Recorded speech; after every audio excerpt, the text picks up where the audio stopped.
এত চেষ্টা করেও যৌন রোগ ভালো হচ্ছে না। বিভিন্ন চিকিৎসা, আপনার হোমিও চিকিৎসা, আয়ুর্বেদিক চিকিৎসা, কবিরাজি চিকিৎসা, অ্যালোপ্যাথি চিকিৎসা বা বিভিন্ন ধরনের ইনজেকশন, কত কিছু যে করা হইলো, তারপরও দেখা যাইতেছে কোনো অবস্থাতেই যৌন রোগটা ভালো হতে চাচ্ছেই না, কোনোভাবেই না। রীতিমতো হতাশ, এবং অনেকের সংসার ভেঙে যাওয়া, স্ত্রী চলে যাওয়ার মতন ঘটনা নিয়মিতই শোনা যায়। তো আজকের এই ভিডিওতে আমি মূলত কথা বলবো যে কি কারণে এই যে স্ত্রী চলে যাওয়া বা এই যে যৌন রোগ ভালো না হওয়ার পিছনে প্রধানতম কারণ কি, এবং কি করে এখানে আসলে সমাধানটা কি রয়েছে।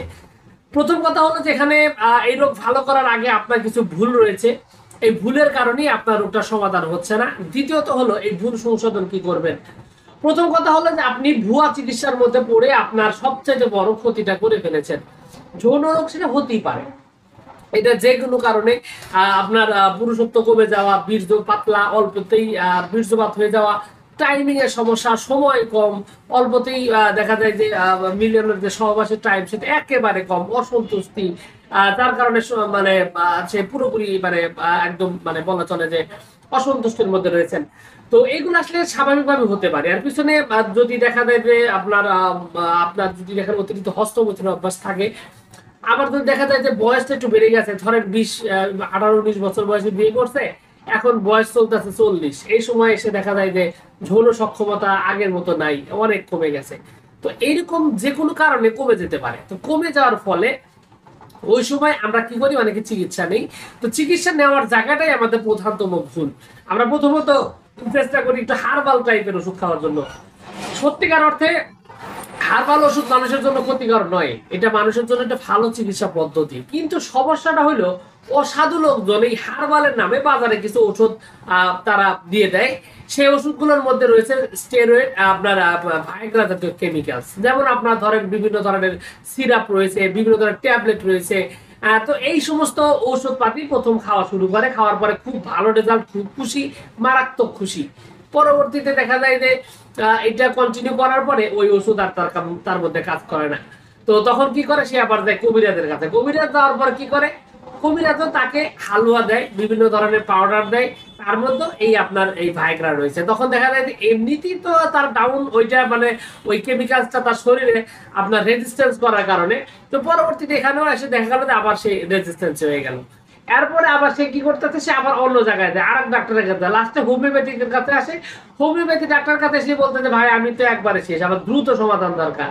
হোমিওপ্যাথি হয়তো প্রথমবার তাকে একটু লো ওষুধ দেয়, কারণ ভিতর থেকে ভালো করার চেষ্টা করে, কিন্তু রোগীর অত্যাচারে, রোগীর চাপে সে আবার বাধ্য হয়, আবার সেই আপনার ভাইগ্রা জাতীয় ওষুধ দিতে বাধ্য করে। তো যার কারণে দেখা যায় যে তার মধ্যে ক্রমাগত ভাবে একের পর এক এই ভাইগ্রা, যেটা পুরুষত্ব চিরদিনের জন্য ধ্বংস করে দেয়, তো সেই ওষুধটা নিয়মিত ফলার ফলে দেখা যায় যে তার আর কোনো চিকিৎসারই কাজ হয় না।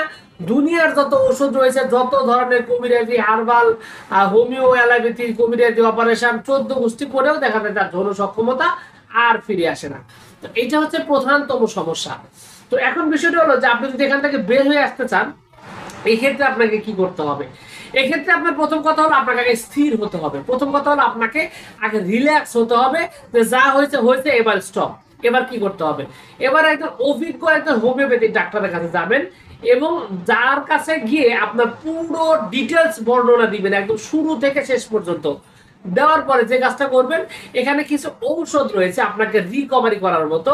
যেমন আপনার রয়েছে অশ্বগন্ধা রয়েছে, অ্যাভেনাস স্যাটাইভা রয়েছে, ড্যামিয়ানা রয়েছে, সালিক্স নাইগ্রা রয়েছে, সিলিনিয়াম রয়েছে, লাইকোপোডিয়াম রয়েছে, তারপর কোনিয়াম রয়েছে, নাক্স ভূমিকা রয়েছে, অসংখ্য ওষুধ রয়েছে। কিন্তু এই ওষুধগুলোর নাম শুনে আপনার খুশি হওয়ার দরকার নেই। এখানে আপনার রোগটা কোন পরিস্থিতিতে আছে, এখন ওই পরিস্থিতিটা আপনার বিবেচনা করে এখান থেকে সঠিক ওষুধটা যাচাই করতে হবে। এবং শুধুমাত্র ওষুধ সেবন করলে হবে না, সাথে সাথে আপনার কিছু পথ্য আপনাকে সেবন করতে হবে। তো পথ্যের কথা যদি বলা হয়, এক্ষেত্রে যৌন সক্ষমতা বৃদ্ধি করার জন্য পৃথিবীর মধ্যে যত কিছু আছে তার মধ্যে এক নাম্বার, সর্বপ্রথম যার নাম, তার নাম হচ্ছে দুধ। গরুর দুধ আপনাকে খেতে হবে। গরুর দুধ এটা আসলে মূলত আপনার যৌন সক্ষমতা বৃদ্ধি করার জন্য একটা অদ্বিতীয় মহাঔষধ। এটার আর নাম হলো সঞ্জীবনী। সঞ্জীবনী তো বুঝছেন, নতুন করে জীবন দান করে। সুতরাং আপনাকে কন্টিনিউয়াস গরুর দুধ খেতে হবে। এটা কিন্তু আবার ডায়াবেটিস, হার্টের সমস্যা, আপনার স্বাস্থ্যের উপর নির্ভর করবে। এই জন্যই আসলে ডাইরেক্টলি কিছু বলা খুব কঠিন, কারণ এখানে তো আসলে হাজার হাজার মানুষ দেখবেন, অনেক ক্ষেত্রে তো লক্ষ লক্ষ মানুষও দেখেন। তো যার কারণে এখানে অ্যাভারেজ আসলে সবার ক্ষেত্রে কিন্তু সমান কিছু প্রযোজ্য না, এটা নির্ভর করবে তার স্বাস্থ্য শরীরের উপর। তো এর পাশাপাশি যে কাজটা করবেন, কিশমিশ আপনাকে খেতে হবে। এটার ভিতরে প্রচুর পরিমাণে জিঙ্ক রয়েছে, যেটা আপনার যৌন সক্ষমতা বৃদ্ধি করার জন্য ব্যাপক পরিমাণে সহায়তা করবে। এছাড়াও আপনি আলকুশি এক্ষেত্রে খেতে পারেন, এবং এক্ষেত্রে আপনারা কিন্তু আরো বেশ কিছু মানে অশ্বগন্ধা ডাইরেক্টলি যেটা রয়েছে সরাসরি, সেটাও কিন্তু আপনি খেতে পারেন। তবে অশ্বগন্ধারও কিন্তু আবার রেজিস্ট্যান্স লেভেলে আছে, এটা কিন্তু অতিরিক্ত খেলে আবার কিন্তু আপনার বিদ্যুৎ উৎপাদন করা বন্ধ করে দিবে, সুতরাং এটার একটা লিমিট রয়েছে। তো এখানে একটা প্রধান কাজ হলো একজন ডাক্তারের তত্ত্বাবধানে আপনাকে সময় নিতে হবে, 2-2.5 মাস সময় নিয়ে সঠিকভাবে প্রপারলি চিকিৎসা নিলে তাহলে আপনি আস্তে আস্তে আস্তে আস্তে এখান থেকে রিকভারি করে ফিরে আসতে পারবেন। তবে সময় লাগবে মোটামুটি 2 মাস, কমপক্ষে 2 থেকে 2.5 মাস সময় লেগে যাবে, তাহলেই আপনি আবার আগের মতন ফিরে আসবেন। তো এখানে এই যে তথ্যগুলো আমি দিলাম, এই তথ্যগুলোর কিন্তু এভারেজ একটা কথা হলো, আপনাকে ভুলভাল চিকিৎসা করে ধ্বংস হওয়া যাবে না। এবং আপনি যৌন রোগ আক্রান্ত হলেই আপনি জিনসিন বা ভাইগ্রা ট্যাবলেট এই সমস্ত উল্টাপাল্টা খায়া শরীরটারে ধ্বংস করবেন না। আপনার উচিত হবে রিল্যাক্স হয়ে তারপরে সঠিকভাবে সঠিক চিকিৎসা, সঠিক ওষুধ সেবন করা, তাহলে কিন্তু আপনি এখান থেকে সুস্থতা অনুভব করবেন। অন্যথায় আপনার যৌন সক্ষমতা শেষ, পুরুষত্বের জীবন ওখানে ইতি। তো যাই হোক, সবকিছু মিলে এইটুকু ছিল আজকের ভিডিও। আশা করছি পুরো তথ্যগুলো আপনার কাছে অনেক অনেক বেশি ভালো লেগেছে। আর যদি লেগে থাকে অবশ্যই ভিডিওতে একটা লাইক দিন, আর চ্যানেলে যদি প্রথমবার এসে থাকেন অবশ্যই চ্যানেলটি সাবস্ক্রাইব করবেন। কোনো প্রশ্ন, কোনো মতামত, কোনো অভিযোগ থাকলে অবশ্যই কমেন্টস করে জানাতে পারেন। তো ভিউয়ার্স, আপনাদের সকলকে অনেক অনেক ধন্যবাদ। আসসালামু আলাইকুম।